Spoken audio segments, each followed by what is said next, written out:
জিকিরের সাথে মাঝখানের ফাঁকা জায়গাগুলো পুরো করে বসি, মেহরবানি করে সবাই চলে আসি। লা ইলাহা ইল্লাল্লাহ,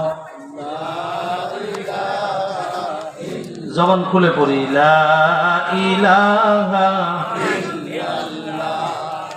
লা ইলাহা ইল্লাল্লাহ মাশাআল্লাহ লা ইলাহা ইল্লাল্লাহ। আসি ভাই, একটু আসি, মোহাম্মতের সাথে পড়ি আর আগে আসি।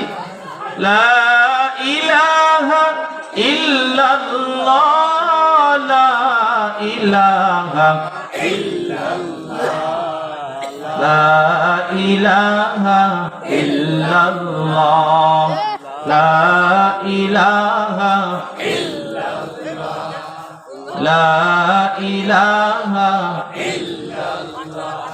যার দিলে আছে আল্লাহর ভয়, যার দিলে আছে আল্লাহর ভয়, আল্লাহ আল্লাহ সব সময়। আহার নিদ্রা ভালো লাগে না, আহার নিদ্রা ভালো লাগে না, ভালো লাগে শুধু ওই আল্লাহ। লা ইলাহা ইল্লাল্লাহ লা ইলাহা ইল্লাল্লাহ লা ইলাহা ইল্লাল্লাহ মুহাম্মাদুর রাসূলুল্লাহ সাল্লাল্লাহু আলাইহি ওয়াসাল্লাম। তালুকপাড়া নুরানি হাফেজিয়া মাদ্রাসার উদ্যোগে আয়োজিত ৫৩তম বার্ষিক ইসলামী ওয়াজ মাহফিল, অধ্যকার মাহফিলের সম্মানিত সভাপতি ওস্তাদুল আসাতিজা সদরে মুহতারাম,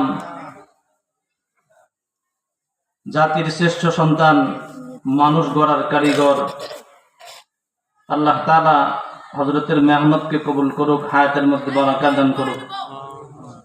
আজকের মাহফিলের আগত প্রধান অতিথি, বিশেষ অতিথি সহ জাতির শ্রেষ্ঠ সন্তান, ওলামায়ে কেরাম, মুরব্বিয়ানে আওয়াম, যুবক ভাইয়েরা, স্নেহের কচি ও কাচারা, পর্দার অন্তরালে অবস্থানরত শ্রদ্ধেয়া মা ও বোনেরা, সকলের প্রতি আন্তরিক মোবারকবাদ জ্ঞাপন করছি।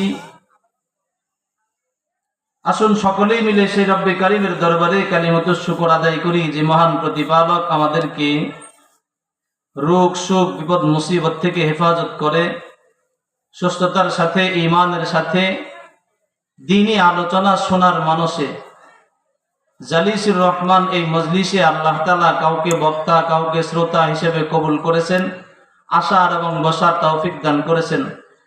এজন্য অন্তরের অন্তঃস্থল থেকে আল্লাহ তাআলার দরবারে শুকরিয়া আদায় করি, জবান খুলে উঁচু আওয়াজে পড়ি আলহামদুলিল্লাহ।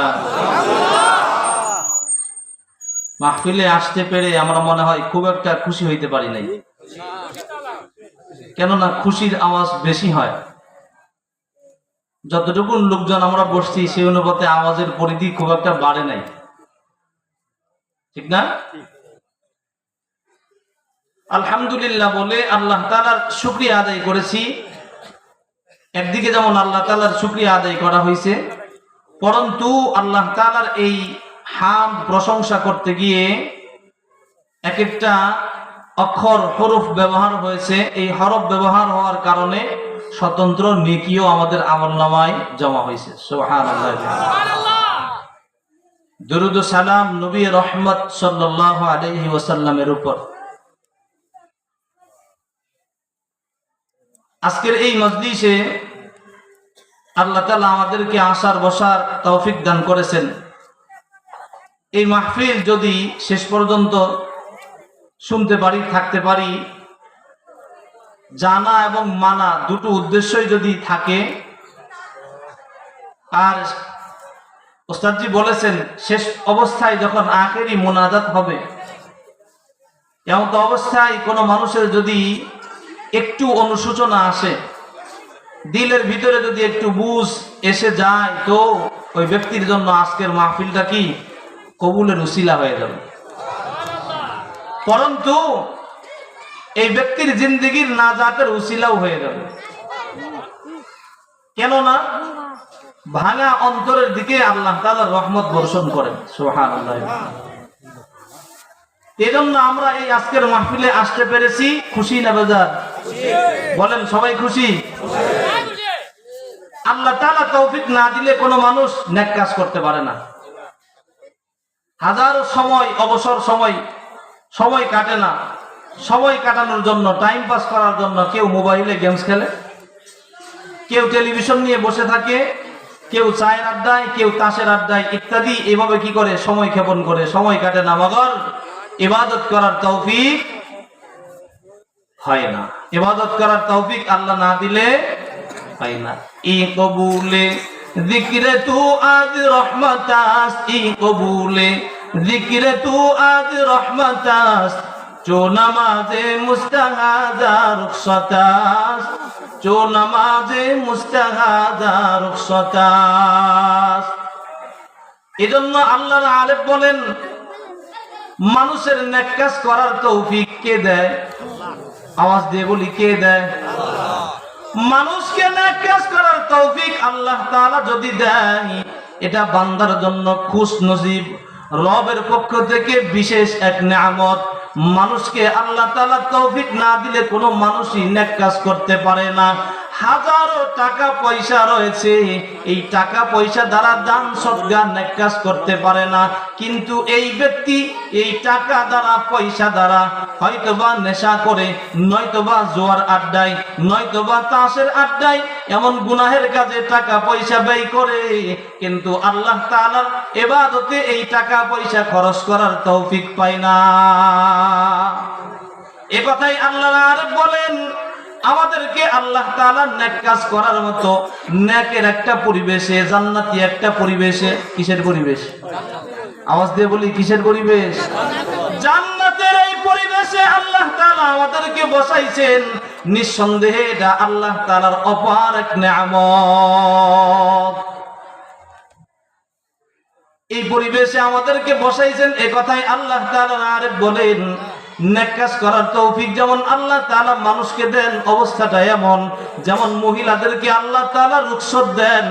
মাসের 3 দিন, 5 দিন, 7 দিন, 10 দিন পর্যন্ত আল্লাহ তাআলা ওই মহিলা শরীর যতদিন নাপাক থাকে এই সময়টুকুন তার জন্য নামাজ কি থাকে? মওকুফ থাকে। কিন্তু যদি রমজান মাস হয়, রমজানের রোজা কিন্তু পরবর্তীতে কাজা করা লাগে। এই যে সময়টা তার জন্য নামাজকে আল্লাহ তাআলা মওকুফ করে দিলেন, এই সময়টার জন্য উসিলা করে এই সময়টাকে মেজদা করে আমাদেরকে আল্লাহ আরেফ বুঝাইছেন। ওই মহিলাকে আল্লাহ তাআলা যেমন নামাজ থেকে এই কয়েকদিনের জন্য রুখসত দিয়েছে, তেমনি আল্লাহ তাআলা আমাকে তোমাকে দয়া করে, মায়া করে নেক কাজ করার মতো, নেক কাজ বুঝার মতো, কোন কাজ করলে কাজটা নেক কাজ হয়, কোন কাজ করলে কাজটা বদ কাজ হয়, এমন একটা বুঝার পরিবেশে আল্লাহ তাআলা আপনাকে আমাকে বসাইয়া দিয়েছে। যেখানে আমরা বসছি নির্দিষ্ট একটা এরিয়া, এই এরিয়াটা যতক্ষণ পর্যন্ত এই এরিয়ার মধ্যে দ্বীনের আলোচনা হবে, যতক্ষণ পর্যন্ত আজকের এই মজলিস চলবে, মাহফিল চলবে, ততক্ষণ পর্যন্ত এই জায়গাটা হচ্ছে জান্নাতের টুকরা। এই সীমানা আজকে পর্যন্ত এই জান্নাতের টুকরা থাকবে। মাহফিল শেষ হয়ে যাবে, মোনাজাত শেষ হয়ে যাবে, আবার আগামীকাল হবে কি? গতকালকে যেরকম ছিল মসজিদের আঙ্গিনা, গতকালকে তাই ছিল না? আগামীকাল ভোর যখন হয়ে যাবে, মাহফিল যখন শেষ হয়ে যাবে, তখনও হয়ে যাবে এটা মসজিদের আঙ্গিনা। যতক্ষণ আজকের মাহফিল চলবে ততক্ষণ থাকবে এটা জান্নাতের টুকরা। আপনার আমার পয়গম্বর মুহাম্মদুর রাসূলুল্লাহ সাল্লাল্লাহু আলাইহি ওয়াসাল্লাম বলেন, উম্মতেরা আমার, তোমরা জমিনে বিচরণ করা অবস্থায় মাঝে মাঝে জান্নাতি পরিবেশে গমন করবা। কোথায় গমন করব? কোথায় গমন করব? জান্নাতি পরিবেশে। আমরা কি জান্নাতে থাকতে চাই? সবাই পিছনে না সামনে? আওয়াজ দেই, পিছনে না সামনে? এখন যদি বলা হয় এখানে সরকারি রিলিফ দেওয়া হবে, তাহলে কি কার আগে কে আসতে পারে? যে মুরব্বীর শরীরে শক্তি নাই, উনিও যুবকদের ধাক্কা দিয়ে বলবে এই তো জবাব দে, বুড়া মানুষ আমি তো কি, ঠিক না? কিন্তু এমন একটা পরিবেশে আল্লাহ তাআলা আপনাকে আমাকে কবুল করেছেন, যেটা জান্নাতের একটা টুকরা।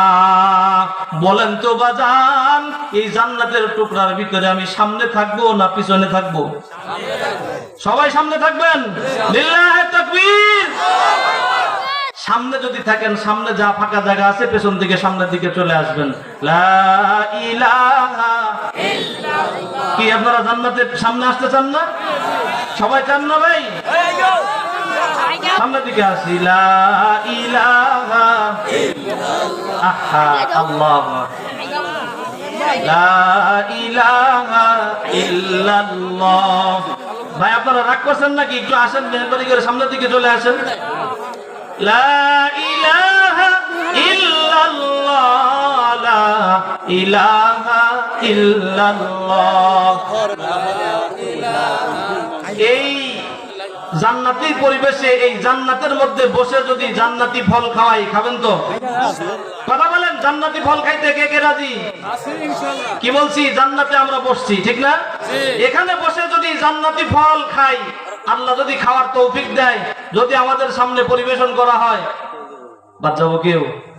এত সস্তা জান্নাতি ফল খাইতে কি কেউ বাদ থাকবো? পিছে পড়বে কেউ? কি ভাই আপনারা পিছনে থাকতে চান জান্নাতি ফল খাওয়া থেকে? একটু মেহরবানি করে সামনে চলে আসি। নবীজি সাল্লাল্লাহু আলাইহি ওয়াসাল্লাম বলেন, উম্মতেরা আমার, দুনিয়ার জমিনে তোমরা যখন জীবন যাপন করবা, মাঝে মাঝে তোমরা জান্নাতি পরিবেশে বিচরণ করবা। আমরা আজকে ওয়াজের মজমায় বসেছি, এটা একটা জান্নাতি পরিবেশ, যেখানে কোরআনের কথা হয়, যেখানে হাদিসের নববীর আলোচনা হয়, যেখানে কোরআনের দর্শ হয়, হাদিসের দর্শ হয়, ওই জায়গাটা জান্নাতের টুকরা। ওই জায়গায় যতক্ষণ আমরা থাকবো, ততক্ষণ আমরা দুনিয়ার জমিনে থাকলেও জান্নাতি পরিবেশে আমরা থাকবো। কপাল পুরা বদনসিব, আমরা দেখতে পারি না, ফেরেশতারা আমাদেরকে চতুর্দিক থেকে দাঁড়িয়ে দাঁড়িয়ে গার্ড অফ অনার দেয়। দুনিয়ার গার্ড অফ অনার না, দুনিয়ার গার্ড অফ অনার দেয় তো শক্ত করে 5টা লাথি, কি তাই দেয় না? ফেরেশতারা গার্ড অফ অনার দিবেন, আহলান সাহলান মারহাবান তাইয়িবান মুবারাকান ফিহি। ফেরেশতাদের এই গার্ড অফ অনার যখন আমাদেরকে দিবেন, বলেন তো এই সম্মান, এই সাদর সম্ভাষণ, স্বাগতম আমাদের জন্য দুনিয়াতে অন্য কোন পরিবেশে গেলে পাওয়া সম্ভব কিনা? টেলিভিশনের সামনে, সংসদ ভবনের সামনে দিব, নেতার সামনে, নেতার বাবের সামনে, এইখানে গেলে আমরা খুব চাই অমুকের লোক একটু ছবি উঠলে কেমন দেয়।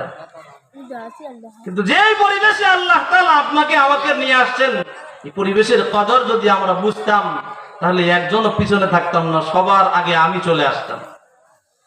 নবীজি সাল্লাল্লাহু আলাইহি ওয়াসাল্লাম বলেন, উম্মতেরা আমার, এই জান্নাতের পরিবেশে যখন তোমরা গমন করবা, জান্নাতের মধ্যে যখন তোমরা বিচরণ করবা, খালি খালি জান্নাত থেকে বের হয়ে এসো না, মাঝে মাঝে জান্নাতি ফল ভক্ষণ করবা।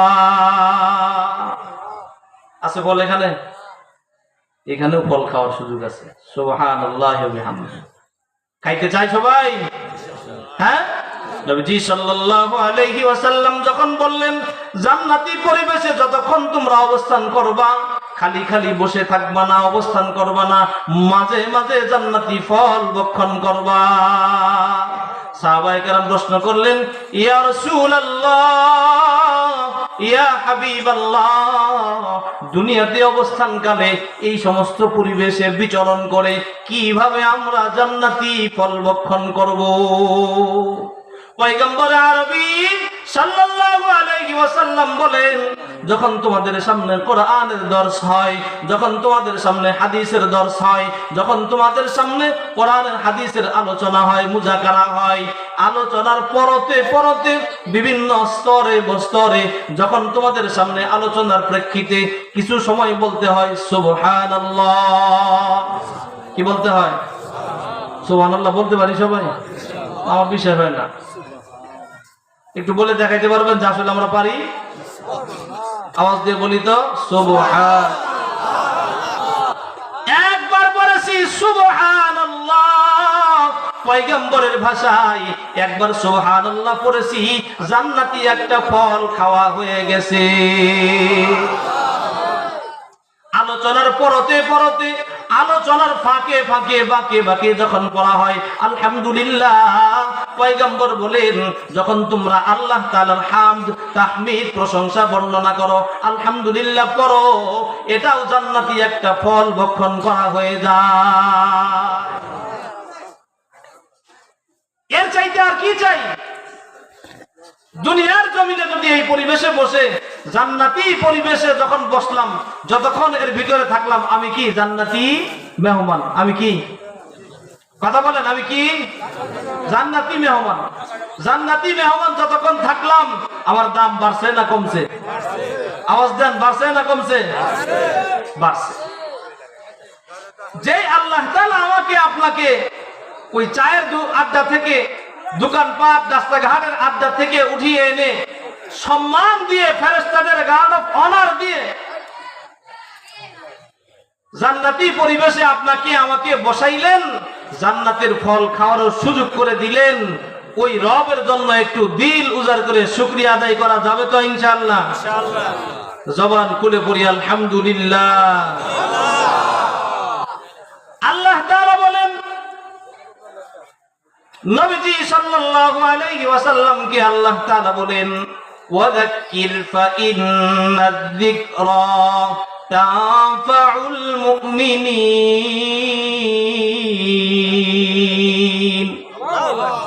নবীজি সাল্লাল্লাহু আলাইহি ওয়াসাল্লামকে আল্লাহ তাআলা বলেন, নবী হে, আপনি মানুষদেরকে নসিহত করতে থাকুন, বয়ান করতে থাকুন, ওয়াজ করতে থাকুন।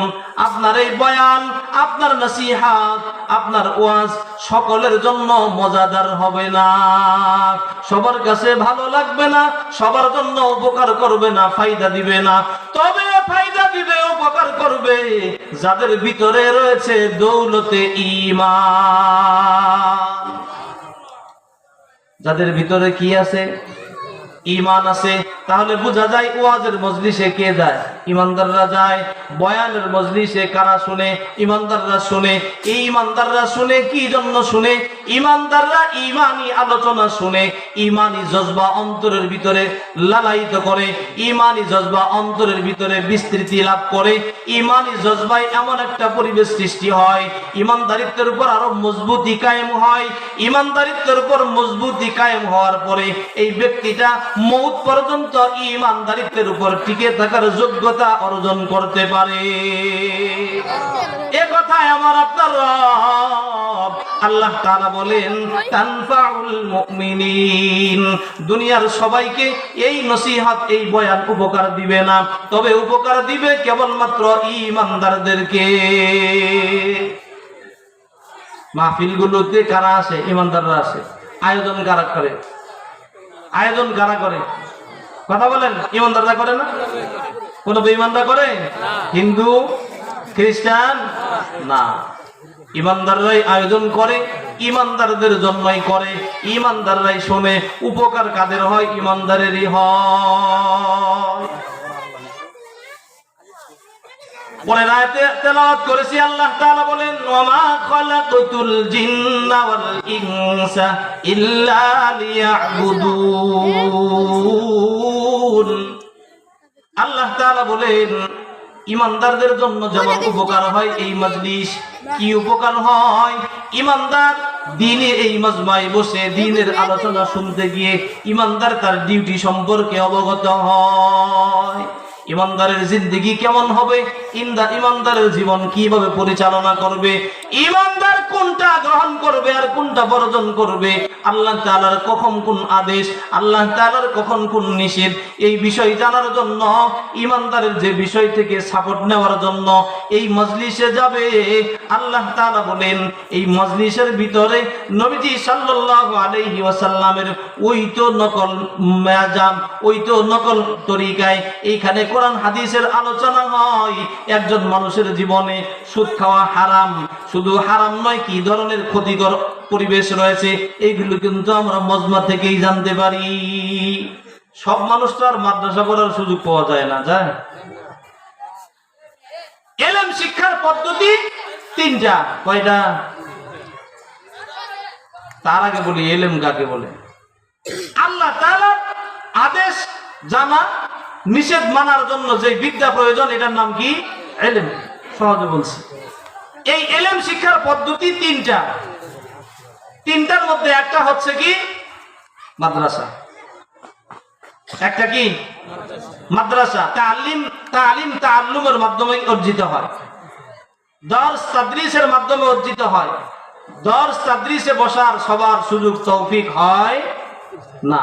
তাহলে বাকি যারা আছে সবাই কি এর থেকে বঞ্চিত থাকবো? না। আরেকটা সম্প্রদায় থাকে, পদ্ধতি থাকে, যেই পদ্ধতিতে হচ্ছে বিভিন্ন কোরআন হাদিসের বিভিন্ন গ্রন্থ, বিভিন্ন কিতাবাদি পুস্তক আকারে